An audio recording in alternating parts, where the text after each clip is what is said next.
The Audi A5 is a car that's aimed at people for whom image matters. Being an Audi, there are of course about 100 million different options to separate you from your hard-earned cash.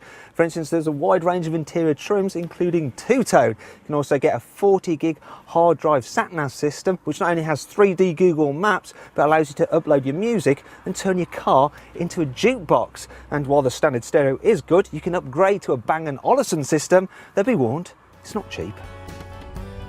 As for practicality, well, there are sufficient places to hide all your communication devices and a smattering of cup holders, while the boot is large enough to swallow a couple of sets of golf clubs, and you can even fold the back seats down to carry longer items.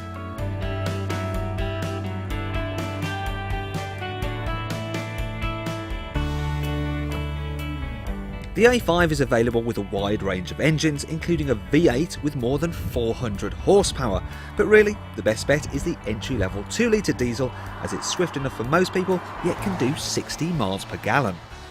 One thing Audi does very well indeed is build cars which are effortlessly quick, and the A5 can hurry you along a back road at quite an alarming rate without you ever feeling scared. In fact, your passengers won't even moan.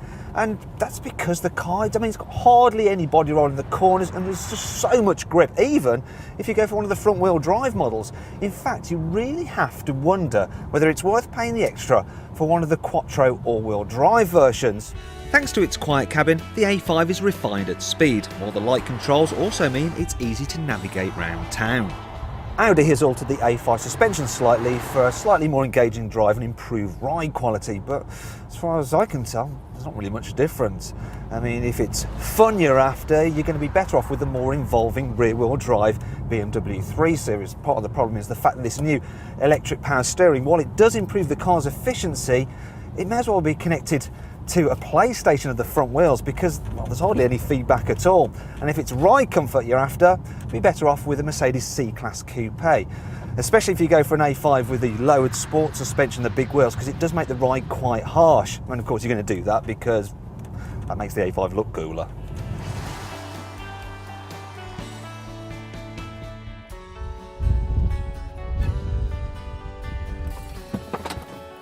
The main problem with the A5 though is the space in the back, well, the lack of it. Now, you don't expect coupes to be massive in the back, but considering the A5 is based on the normally roomy A4, it's quite surprising how Audi have managed to get rid of all that space, because when I pull this chair back, well, I feel a little bit trapped. There's not much head nor leg room. You really wouldn't want to carry adults particularly far in the back of this thing. But if you're going to be chauffeuring people about, there's always the A5 Sportback with its roomy interior, rear doors and practical hatchback tailgate, because the A5 Coupe is all about turning heads, and let's face it, it does that very well indeed. Oh, sorry.